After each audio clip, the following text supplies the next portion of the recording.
Pak Todung Mulya Lubis. Tim pemenangan nasional Ganjar Mahfud akan menelisik temuan beras bulog berstiker gambar Prabowo Gibran yang beredar luas di media sosial. TPN membuka kemungkinan melaporkan dugaan pelanggaran kampanye ini ke Bawaslu. Kalau tadi Anda mengatakan bahwa ada pembagian bansos dengan gambar paslon nomor 2, Prabowo dan Gibran, ya ini satu penyimpangan ya. Karena bansos itu ya bukan milik satu paslon gitu. Kami akan menelisik lebih dalam ya mengenai pembagian bansos dengan gambar paslon nomor 2 ini, dan kami mencadangkan hak kami untuk membuat laporan itu ke Bawaslu. Jadi kami membutuhkan beberapa waktu untuk melakukan penelitikan atau investigasi mengenai hal ini. Menko Perekonomian sekaligus Ketua Umum Partai Golkar yang merupakan bagian dari koalisi pendukung Prabowo Gibran, Erlangga Hartarto, membantah ada beras bansos yang ditempeli stiker Prabowo Gibran. Kalau bansos semuanya program pemerintah, tidak ada program salah satu paslon pun yang menggunakan bansosnya pemerintah, tidak ada. Dipastikan tidak ada. Sementara Koordinator Koalisi Rakyat untuk Kedaulatan Pangan KRKP, Said Abdullah, meminta Bawaslu dan Bulog turun tangan soal temuan beras bansos berstiker Prabowo Gibran. Kata Said, perlu ditelusuri dan klarifikasi apakah masuk kategori pelanggaran pemilu atau tidak, dan apakah ada keterlibatan oknum ataupun lembaga Bulog. Yang kedua, Bulog saya kira juga perlu mengambil tindakan mengklarifikasi ini. Apakah betul ini terjadi karena dilakukan oleh oknum tertentu misalnya yang menggunakan bantuan kemudian untuk mendorong dukungan pada salah satu paslon gitu. Atau memang di tingkat Bulognya sendiri ini juga harus jelas ya. Tentu ini perlu ditelusuri lebih lanjut ya oleh Bawaslu tentu saja. Wakil Presiden Maruf Amin berpendapat temuan beras bulog berstiker Prabowo Gibran sebaiknya diserahkan ke Bawaslu untuk diklarifikasi apakah ada pelanggaran atau tidak. Saya kira kalau masalah-masalah yang berkait dengan pemilu, kampanye, ada beras, bansos, ada gambar, itu saya kira supaya disampaikan kepada Bawaslu saja. Nanti Bawaslu yang memberikan apakah itu ada semacam pelanggaran dan apa tidak. Di luar heboh beras bulog berstiker Prabowo Gibran, sebagian kalangan menilai pemberian bansos jelang pencoblosan Pilpres rawan dipolitisasi. Belakangan, Presiden Jokowi mengencarkan sejumlah program bansos yang akan turun awal tahun ini. Di antaranya, program Keluarga Harapan, bantuan pangan non-tunai, bansos beras, BLT El Nino, dan program Indonesia Pintar. Tim Liputan Kompas TV.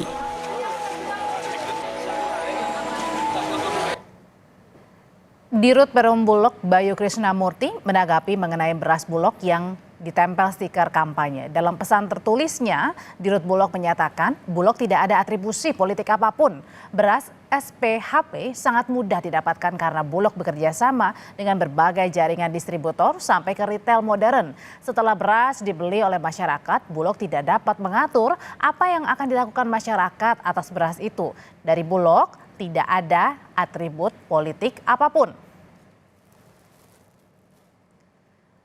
Saudara, meski telah dibantah oleh Menko Perekonomian Erlangga Hartarto, beras bulog berstiker Prabowo Gibran yang ramai di media sosial belakangan ini menambah kecurigaan publik atas dugaan adanya politisasi bantuan sosial, bansos. Lalu benarkah pemberian bansos jelang Pilpres ini bisa atau rawan dipolitisasi? Bagaimana juga sebaiknya pembagian bansos diatur agar tidak disalahgunakan untuk kepentingan calon presiden tertentu dan pada saat yang sama juga tidak merugikan warga atau masyarakat yang memang membutuhkan.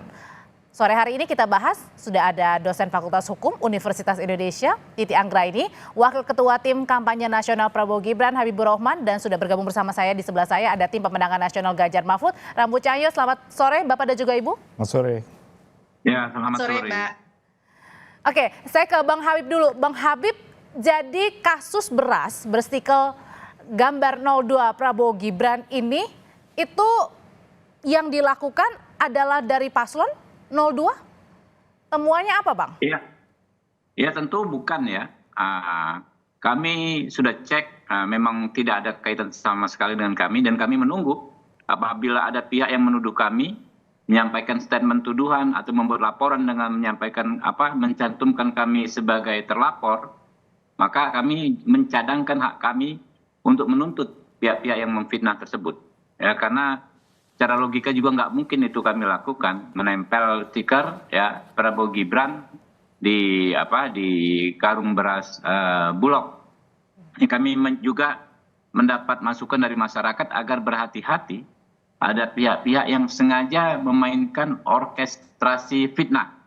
Namanya pemilu ini kan soal kontestasi perebutan kekuasaan. Mungkin ada juga pihak yang gelap mata. Jadi temuan stiker ini justru diduga dilakukan pihak tertentu, maksudnya Bang Habib. Siapa itu? Mungkin ada pihak yang gelap mata. Ya, ini masukan dari masyarakat ya, yang gelap mata mengorkestrasi situasi seperti ini sehingga nantinya diharapkan akan menyudutkan kami. Nah, makanya kita tunggu saja. Sejauh ini ya dari pemberitaan yang didapat kan nggak jelas nih masalah ini. Lokus deliktinya di mana, ya peristiwanya di mana, lalu tempus deliktinya di mana, gitu loh. Nah, waktunya kapan, gitu loh. Nggak jelas juga, gitu. Dan belum ada, setahu saya belum ada laporan resmi. Kalau confidence bahwa kami pelakunya, ya silakan saja laporkan. Tinggal kami cadangkan hak kami. Kalau kami dilaporkan, ya kami tentu akan menuntut balik pihak yang melaporkan kami. Oke, dari Bang Ramon sendiri, dari tim TPN, Bang, temuannya seperti apa? Benar ada yang justru dengan sengaja menempel untuk merugikan paslon nomor 02 atau ada temuan lain yang ditemukan oleh tim Ganjar Mahfud? Tadi udah dari tim kita sebenarnya udah akan melakukan penyelidikan lah ya. Tapi ini kan sebenarnya yang paling penting ini cuma simptom doang. Ini hanya simptom, satu contoh kecil sebenarnya melihat bahwa ada, apakah itu benar atau tidak itu nanti perlu ada penyelidikan lah ya. Masing-masing coba untuk membuktikan. Tapi yang paling penting ini kan sebenarnya isunya adalah buat bansos yang dipolitisasi. Ya kan, dan kita lihat, kita melihatlah sama-sama begitu getolnya ya. Pak Presiden, menteri-menteri itu bagiin bansos, dan ini kan dalam situasi ini sangat sensitif. Dan ada beberapa peristiwa yang kemudian ini dia bisa menyebabkan salah satu paslon diuntungkan, yang lain dirugikan gitu ya. Itu peristiwa di Serang misalnya ada satu peristiwa lah. Juga kemudian ada salah satu menteri kemudian menyatakan bahwa bansos ini dari Pak Jokowi gitu ya. Padahal ini kan bansos ini adalah punya pemerintah dari uang negara. Jadi sebenarnya menurut saya ya 02 sebenarnya dapat untung aja dari apa yang terjadi sekarang. Tapi memang yang mengkhawatirkan ini adalah keseluruhan ini kan sebagai sebuah ini yang lebih menyeluruh ya. Policy ya. Polisi bansos, polisi bukan kita menolak bansos itu hak rakyat karena memang kondisi ekonomi seperti ini. Tapi harus sangat hati-hati dalam situasi yang seperti sekarang. Gitu. Dan kalau kita lihat yang seperti yang saya bilang fenomenanya kok begitu getolnya gitu ya. Misalnya sekarang bansos itu dari dulu itu ada di bawah Kementerian Sosial, ya. Tapi kenapa Kementerian Sosial nggak dilibatkan? Oke, tahan dulu sampai di situ Bang Ramudi ya. Saya tanya kalau gitu ke Mbak Titi. Mbak Titi, sebenarnya dugaan ada gambar stiker 02 di beras Bulog. Ini kan kemudian ditemukan setelah Pak Jokowi ini kemudian juga bilang boleh bersikap, boleh memihak begitu ya seorang presiden. Nah ini ngelihatnya gimana? Ada keterkaitankah atau gimana Mbak Titi? Ya, tentu saja Mbak Audrey, ini kita punya yang namanya Bawaslu, Badan Pengawas Pemilu. Situasi hari ini harus dibuat terang benderang, karena kita kan serba menduga-duga ya. Supaya masyarakat mendapatkan informasi yang kredibel, mestinya Bawaslu tidak perlu menunggu laporan. Langsung dilakukan penelusuran, investigasi, tindak lanjut, sebenarnya duduk permasalahannya seperti apa? Karena penegakan hukum itu harus bekerja dalam koridor yang pasti begitu, berdasarkan asas-asas pemilu dan prinsip penyelenggaraan pemilu. Yang berbahaya itu adalah kalau kita mengembangkan asumsi dan kemudian asumsi itu tidak diikuti oleh penegakan hukum, yang ada adalah masyarakat itu bisa saling tidak percaya, saling kemudian mencurigai satu sama lain, dan mungkin akan sangat mungkin terjadi benturan di lapangan. Nah, menurut saya Bawaslu untuk persoalan-persoalan seperti ini jangan menunggu laporan masyarakat. Mereka kan pasti menonton TV, mendengarkan pemberitaan, punya jajaran pengawasan di lapangan, telusuri begitu. Saat di waktu yang Jemput sama. bola gitu ya maksudnya ya, Mbak? Betul, proaktif. Bawaslu-nya proaktif karena Bawaslu itu punya kewenangan, punya anggaran, punya personel, punya fasilitas yang mendukung begitu. Jadi supaya duduk persoalannya itu lebih proporsional, lebih berimbang, menurut saya justru Bawaslu yang harus proaktif. Dengan begitu kita juga meyakini bahwa institusi negara, bukan pemerintah ya, Bawaslu itu aktor negara, itu betul-betul bekerja menjaga koridor pemilu yang jujur adil untuk semua peserta pemilu dan juga pemilih. Mbak Titi, kalau gitu pertanyaan selanjutnya nanti gimana caranya ini bisa membedakan antar bantuan sosial yang benar-benar untuk masyarakat tanpa adanya politisasi, apalagi ini ada 5 bantuan sosial yang diturunkan langsung jelang Pilpres 2024, jelang pencoblosan. Usai jeda nanti Bapak dan juga Ibu akan menjawabnya, tetaplah di Kompas Petang. Ya kalau gitu Mbak Titi, sebelum saya ke Mbak Titi, kita akan mendengarkan dulu ya pernyataan dari calon wakil presiden nomor urut 1 Muhaimin Iskandar yang sudah angkat bicara terkait beredarnya beras bulog berstiker Prabowo Gibran di media sosial. Caimin bilang beras bansos untuk masyarakat tak sepatutnya ditunggangi untuk kepentingan kampanye politik. Ya, itu memalukan, menunjukkan kemiskinan etis, kemiskinan etika. Jadi saya juga minta kepada caleg-caleg pendukung Amin, kepada para pendukung Amin, jangan numpang hak rakyat. Kalau ada pasangan calon, terutama tadi ke informasi sampean itu, paslon nomor berapapun yang nempelin bansos itu nir etika, tidak punya etika, memalukan, tidak punya harga diri. Oke, etika lagi-lagi disinggung oleh Caimin, Bang Habib. Ini kan bansos tetap digulirkan ya, karena untuk masyarakat. Nah, apakah dengan bansos yang terus digulirkan, kemudian juga Presiden datang misalnya di beberapa acara untuk bantuan sosial, nah berarti bisa dibilang apakah hal ini menguntungkan untuk 02? Jadi yang Anda sampaikan kan dua hal yang berbeda yang dengan yang disampaikan oleh Gus Muhaimin. Kalau Gus Muhaimin kan misalnya merujuk kepada penempelan stiker. Nah, kalau Gus Muhaimin menuduh kami, maka yang tidak beretika, yang tuna etika itu adalah beliau sendiri. Karena tanpa melalui metode verifikasi, tanpa melalui metode pembuktian sebagaimana disampaikan oleh Mbak Titi tadi, asal tuduh gitu kan. Faktanya kami sama sekali tidak ada kaitan dengan stiker-stiker tersebut. Ya. Yang kedua, soal program bansos diuntungkan atau tidak, ya menurut kami bukan itu poinnya. Kalau kami ini adalah bagaimana semua program pemerintah ya, yang sudah disepakati oleh pemerintah, lalu ada anggaran disepakati oleh pemerintah dan DPR, tetap harus dilaksanakan sesuai dengan jadwal yang memang sejak dahulu sudah disepakati. Jangan ditunda karena ada event apapun. Ini kan nggak ada kaitan dengan pemilu. Ya. Nah, sikap kami secara politik adalah melanjutkan pemerintahan yang saat ini. Segala macam kebijakan yang ada saat ini. Sehingga kalau kami diberi amanah untuk berkuasa di pemilu nanti, maka yang namanya program bansos ini tetap akan kami Tapi bukannya lanjutkan. Ada kaitannya Bang ketika Presiden sudah bilang boleh memihak, boleh berkampanye? Ya itu kan hal lain lagi, kan memang benar. Apa salahnya? Presiden boleh berpihak, pasal 281, pasal 299, ya. Jadi beda ya antara bansos dengan tadi berkampanye dan memihak ya Bang? Apa? Iya jadi beda ya, dua unsur itu ya? Ya makanya kan yang masalah itu kan dikait-kaitkan, apalagi dikait-kaitkan dengan sesuatu yang sifatnya fitnah. Oke. Kan yang beredar di opini publik saat ini adalah fitnah, termasuk yang secara insinuatif ya, dihembuskan oleh cawapres 01 tadi ya, nomor paslon 1 Gus Muhaimin, seolah-olah menanggapi tapi nadanya tuduhan, ya kan? Ya nggak bisa juga gitu. Oke, kalau jadi gitu. ini Sudahlah kita sepakat dengan Mbak Titi ya, dengan Pak Rambun. Yang namanya program pemerintah ya program pemerintah. Tidak ada satu pihak pun yang bisa mengklaim. Tapi nggak bisa dihentikan atau ditunda. Silakan saja dijalankan gitu loh. Oke, Dan kalau tidak ada sedikit pun yang kami lakukan untuk mengklaim program pemerintah. Coba tunjukkan di mana. oke, kalau Nggak gitu ada. Bahkan peristiwa ini saya Pak, tanyain yang ke Bang sangat Rambun. skandal. Sorry, bentar. Tapi masalah Yang pembagian sangat bansos janggal ada dari 5 ini soal jelang stiker pencoblosan ini, loh Bang. Ya, yang sangat janggal ini adalah, halo, dikit boleh nggak? Boleh.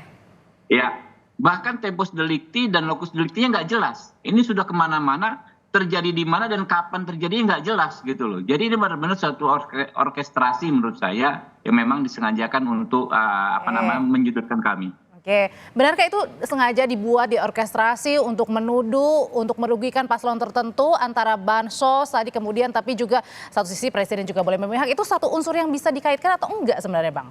Kalau mengenai peristiwa stiker itu satu peristiwa sebenarnya saya bilang itu satu simptom ya. Yang benar atau tidak itu dibuktikan saja menurut saya sih itu. Ya, Tapi untuk dibilang satu simptom harus terbukti dulu, nggak bisa. ya setuju. Saya nggak bantah itu, saya nggak bantah dan saya nggak nuduh, jangan usah defensif. Nah, cuman yang saya ingin sampaikan adalah yang menurut saya ada keterkaitan yang sangat erat. Bansos itu sesuatu yang sudah diputuskan, sebuah policy yang sudah dianggarkan, harus dijalankan. Persoalannya adalah dengan fenomena, dengan keadaan kita di dalam situasi yang tahun politik ini di masa-masa yang menjelang tanggal 14 Februari ini akan banyak sekali upaya-upaya atau kemudian dugaan-dugaan yang bisa menyebabkan bahwa pihak yang membagikan dalam hal ini adalah penguasa ya, pemerintah itu bisa ditafsirkan gitu ya, dan bahkan bisa ada terlalu banyak trik lah. Nah, menurut saya yang mungkin kita harus dilakukan karena ini policy. Jadi policy itu harus ditangani secara policy juga. Jadi kalau saya berharap Bawaslu itu membuat penegasan. Kalau gitu Bang Rambun, menurut Bang Rambun sendiri gimana caranya? Menurut saya paling nggak Bawaslu sebagai pengawas pemilu dengan fenomena yang ada sekarang, buat satu aturan atau paling nggak membuat sebuah himbauan melarang ya presiden, menteri-menteri yang jelas udah kecenderungannya berpihak lah, yang ketua yang memang berhubungan dengan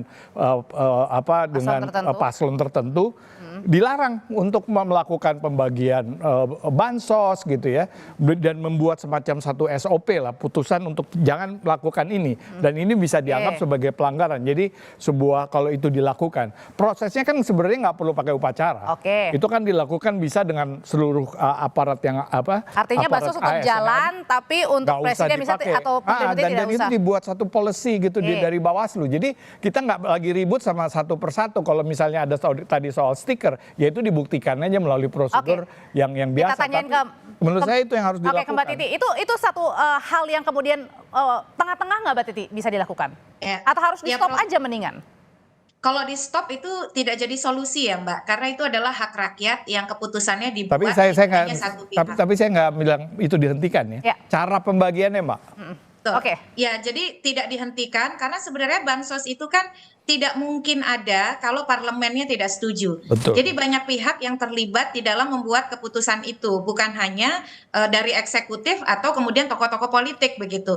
Tetapi memang yang diperlukan sejak lama ini sebenarnya disarankan bahwa tokoh-tokoh politik itu tidak melakukan expose yang sifatnya populis. Kalau ada pembagian bansos kan ada petugas yang membagikan, ada yang lewat kantor pos, ada yang lewat petugas pendamping, dan juga berbagai mekanisme teknis lainnya. Kita ini terlalu rasanya kecil ya pejabat publik kita kalau melakukan hal-hal simbolik yang sebenarnya itu prosedurnya sudah ada. Kalau alasannya untuk monitoring misalnya Mbak Titi, untuk melihat langsung, terjun langsung.